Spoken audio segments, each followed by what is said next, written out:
ठीक है। अब हम लोग जो है नेक्स्ट बात करने वाले हैं कि work done in bringing a particle of mass m from earth surface to a particular height h तक ले जाने में हमें कितना वर्क डन करना पड़ेगा। तो वो होगा work done equal to Gm1 m2, यानी कि मास ऑफ अर्थ इन दूसरा है मास ऑफ पार्टिकल, यानी कि Gm1 m2 upon r²। Into में नीचे ही जो है इनटू में अपॉन में ही है 1+h/r, 1+h/r, यानी कि Gm1m2 अपॉन r², और वहीं पे नीचे इनटू में 1+h/r। ठीक है। और इसको अगर हम और सोल्व करेंगे तो ये आएगा mgh, mg मतलब स्मॉल वाला g, mgh अपॉन 1+h/r। ठीक है, 1+h/r। देखो यहाँ पे गिरा Gm1 m2 अपॉन r² और इनटू में 1+h/r इक्वल टू आएगा mgh अपॉन 1+h/r। ठीक है। अगर हमारा जो है h बहुत छोटा है, बहुत छोटा है r से, तो वर्क डन कितना आएगा mgh के बराबर जाएगा। कितना हो जाएगा mgh के बराबर। ठीक है। नेक्स्ट अगर हम बात करें velocity required to project a mass of m from earth surface to height h तक ले जाने में कितनी वेलोसिटी हमें प्रोजेक्ट करनी पड़ेगी, कितनी वेलोसिटी हमें मास को देनी पड़ेगी, वो होती है v equal to √2gh upon 1+h/r। कितनी होती है √mgh अपॉन 1+h/r। ठीक है। ये तो राइट फॉर्मूला हो गए। अगर मान लो कोई कॉम्प्लेक्स क्वेश्चन हो तो उनको कैसे सोल्व करेंगे। अगर वर्क डन निकालना हो तो चेंज इन पोटेंशियल एनर्जी निकाल दो, work done equal to change in potential energy निकाल दो। और अगर वेलोसिटी और हाइट निकालनी हो तो उसके लिए जो है एनर्जी कंजर्वेशन सोल्व कर लेना, एनर्जी कंजर्वेशन लगा देना। ठीक है। नेक्स्ट हमारे पास है ग्रेविटेशनल पोटेंशियल। ग्रेविटेशनल पोटेंशियल क्या होता है? होता है potential energy upon mass, potential energy upon mass, यानी कि work done in bringing a unit mass. Gravitation potential definition क्या है कि work done in bringing a unit mass m नहीं, unit mass from infinity to a particular point, उसको बोलते हैं gravitation potential. और ये अगर सोल्व करेंगे तो क्या आएगा, v इक्वल टू आता है पोटेंशियल एनर्जी यानी U/m। ठीक है। ड्यू टू पॉइंट मास की वजह से बात करें तो -gm अपॉन x। ठीक है। वर्क डन मान लो ए से बी जाने में वर्क डन निकालना है, तो वर्क डन वो कैसे आएगा, इक्वल टू आएगा m इंटू में VB, यानी कि potential at B minus potential at A। ठीक है। ए से बी जाने में वर्क डन निकालना है, तो वो कैसे आएगा, इक्वल टू होगा m इंटू में potential at B minus potential at A। ठीक है। अब हम बात करते हैं gravitation potential due to solid sphere. Solid sphere की वजह से ग्रेविटेशन पोटेंशियल निकालते हैं, तो वो हो जाएगा, हाँ, तो अगर x जो है वो ज़्यादा है देन r तो v हो जाएगा -gm अपॉन x।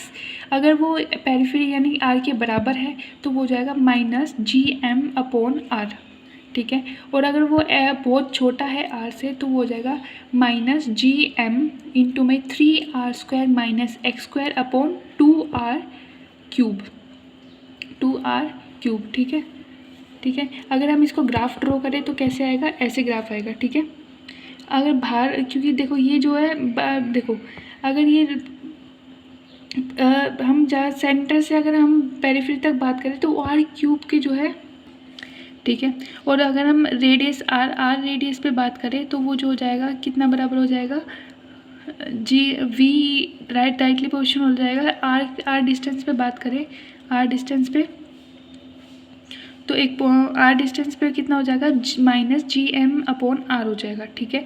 अब इससे आगे जाएंगे तो वो इन्वर्सली प्रोपोर्शन होगा x के, तो हम इन्वर्स रेशियो लगा देंगे। ठीक है। अगर हम देखो सेंटर से अगर हम लोग जो है पेरिफेरी तक जाएंगे तो वो डायरेक्टली प्रोपोर्शन होता है x² के। ठीक है। तो x² के ऐसे ड्रॉ कर दिया हमने। फिर जो है यहाँ पे पॉइंट पे अब ये जो है इन्वर्सली प्रोपोर्शन है x के, तो हम n ने ऐसे ड्रॉ कर दिया। समझ, देखो अगर और बेटर अच्छे तरीके से समझना चाहो तो देखो इसमें देखो सेंटर पे जब है, सेंटर पे जो होता है -gm अपॉन 2r होता है। ठीक है। पोटेंशियल -3gm अपॉन 2r होता है। ठीक है। जब तक ये वहाँ पे जाएगा पेरिफेरी तक जाएगा तो ये जो होता है पेरिफेरी तक ये जो होता है डायरेक्टली पोर्शन होता है x² के, तो ग्राफ ऐसे जाएगा। ठीक है। पेरिफेरी पे जो है -gm अपॉन r है। ठीक है। अब जो है वो इन्वर्सली प्रोपोर्शनल है किसके, r के, तो ग्राफ ऐसे आ जाएगा। समझ गए, ये वाला ग्राफ बनता है। अब नेक्स्ट बात करते हैं हम होलोस्फीयर की वजह से। तो होलोस्फीयर की वजह से होता है अगर रेडियस जो होता है वो एक्स जो है वो रेडियस से ज़्यादा है तो -gm/x आएगा। अगर रेडियस के इक्वल है तो -gm/r आएगा। और अगर x से कम है तो वो कांस्टेंट होता है, वो कितना होता है -gm/R यानी कि रेडियस। ठीक है, अगर हम इसका ग्राफ की बात करें तो ग्राफ देखो ये वाला आएगा। ठीक है, सेंटर से और पेरिफेरी तक जो है कांस्टेंट रहेगा, वो कितना होगा -gm/r। सेंटर पे भी जो है -gm/r था और जो है पेरिफेरी पे भी -gm/r है। अब जो है वो इन्वर्सली प्रोपोर्शनल है किसके, x के। तो ये ग्राफ ऐसे आ जाएगा, कैसे आ जाएगा, ये ग्राफ ऐसे आ जाएगा। ठीक है, नेक्स्ट हम बात करते हैं पोटेंशियल ड्यू टू रिंग की वजह से। तो वो कितना आएगा, -gm/√r² प्लस में x², -gm/√r² plus x², -gm/√r² plus में x²। नेक्स्ट हम जिसके बारे में बात करने वाले हैं वो एस्केप वेलोसिटी और एस्केप एनर्जी। नेक्स्ट है escape velocity and escape energy. ठीक है, तो सबसे पहले जो है हम लोग बात करेंगे, हाँ जी, तो हमारी एस्केप वेलोसिटी कितनी होनी चाहिए, √2 कैपिटल GME/RE होना चाहिए। ठीक है, यहाँ क्या होना चाहिए, √2 G कैपिटल मतलब कैपिटल G ME/RE होना चाहिए। इसको आप कैसे लिख सकते हो, √2 कैप स्मॉल g इंटू में RE। इसको और कैसे लिख सकते हो, R √8/3 G कैपिटल G पाई रो E। और ये कितनी होती है, 11.2 किलोमीटर पर सेकेंड होती है। कितनी होती है, 11.2 किलोमीटर पर सेकेंड होती है। अब हम दूसरी बात करें तो जो एस्केप वेलोसिटी होती है वो इंडिपेंडेंट होती है मास ऑफ बॉडी के, और इंडिपेंडेंट होती है एंगल कितने एंगल पे आप उसको प्रोजेक्ट कर रहे हो। ये एस्केप वेलोसिटी होती है, इनसे दोनों से जो है इंडिपेंडेंट होती है। ठीक है, हाँ जी, तो एस्केप वेलोसिटी मून की बात करें तो एस्केप वेलोसिटी एट मून होती है 2.31 किलोमीटर पर सेकेंड होती है। कितनी होती है, 2.31 किलोमीटर पर सेकेंड होती है। And VRMS of gas molecule जो होता है is more than this. So no, और जो हमारा VRMS होता है गैस के मॉलिक्यूल्स जो हमारा जो गैस मॉलिक्यूल्स का वहाँ पे जो होता है VRMS होता है वो इससे ज़्यादा होता है। कितने से, 2.31 किलोमीटर पर सेकेंड से ज़्यादा होता है, इसलिए दस वहाँ पे कोई एटमॉस्फेयर नहीं होता मून पे। ठीक है, अब हम बात करें velocity at infinity when the velocity projected at greater than VE।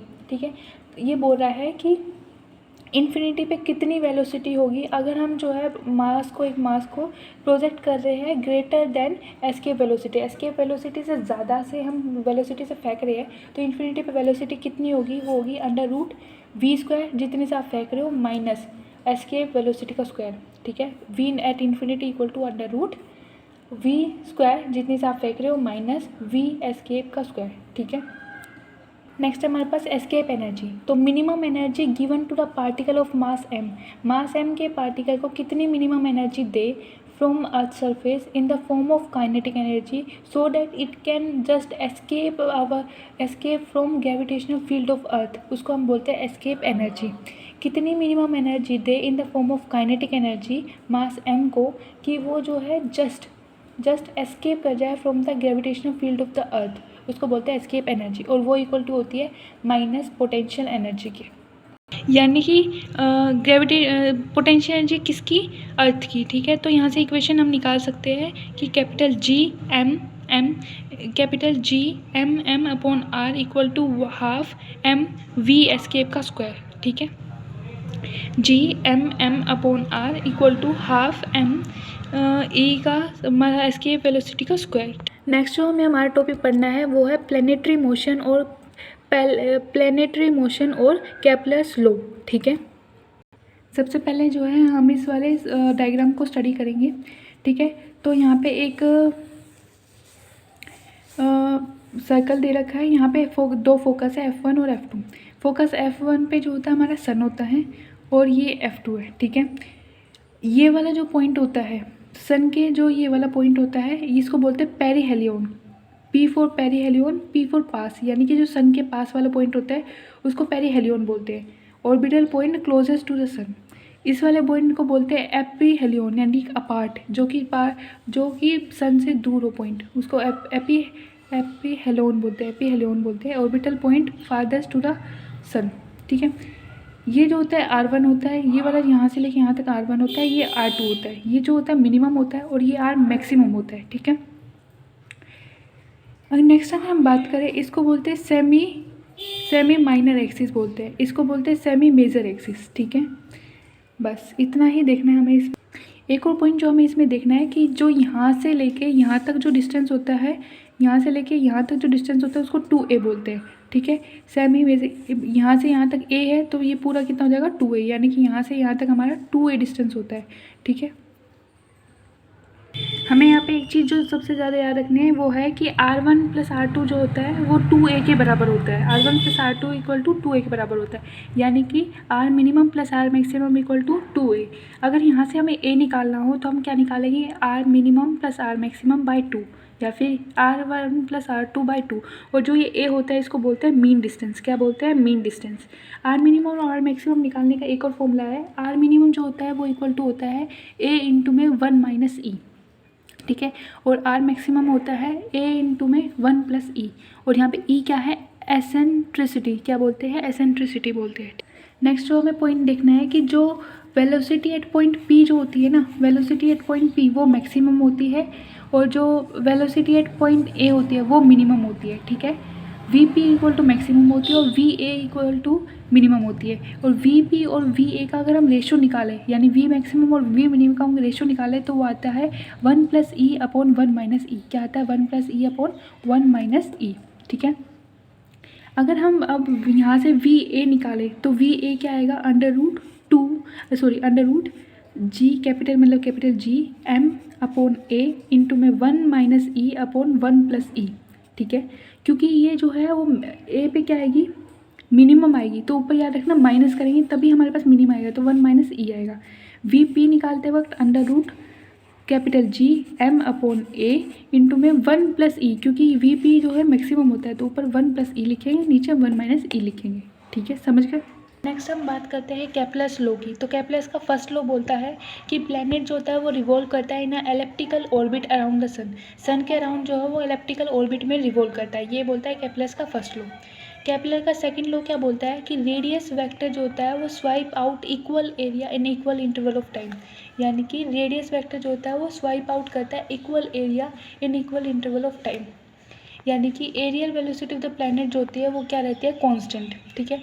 यहाँ से dA/dt = L/2m, इसको बोलते हैं एंगुलर मोमेंटम कांस्टेंट, यानी कि एंगुलर मोमेंटम क्या रहता है, कांस्टेंट, ठीक है। यहाँ से हम निकाल सकते हैं V मैक्सिमम × R मिनिमम = होता है V मिनिमम × R मैक्सिमम, ठीक है। यहाँ से हमें क्या पता चला, V मैक्सिमम इंटू में R मिनिमम = होता है V मिनिमम इंटू में R मैक्सिमम। यानी कि क्या कहना चाहता है, देखो ये कहना चाहता है कि जो यहाँ से यहाँ जाने में जितने टाइम इंटरवल में जो ये एरिया कवर करेगा उतने टाइम इंटरवल में ये जो एरिया कवर करेगा, ये दोनों एरिया आपस में इक्वल होंगे। अगर ये एरिया कवर करने में उसे t टाइम लग रहा है और ये एरिया कवर करने में भी उसे t टाइम लग रहा है, तो ये दोनों एरिया क्या होंगे, आपस में इक्वल होंगे, यानी कि SAB एरिया = होगा SDC एरिया के, ठीक है।